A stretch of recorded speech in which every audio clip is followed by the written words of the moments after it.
Blood alcohol levels in excess about 300 milligrams per 100 ml. So this is basically the cutoff point that has to be kept by the forensic practitioners working out there.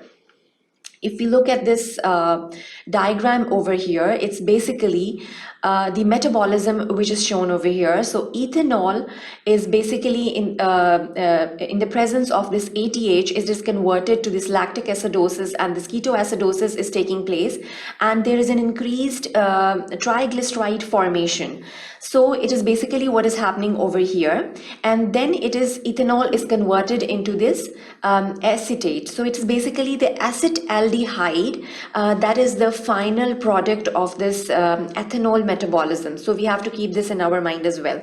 In the peripheral tissues, what is happening is this ethanol is basically combining with this water and carbon dioxide and is converting into the acetaldehyde. So that is basically the final byproduct of this metabolism, and we have to keep this in our mind. So these are the symptoms that can be observed during this metabolic process is taking place.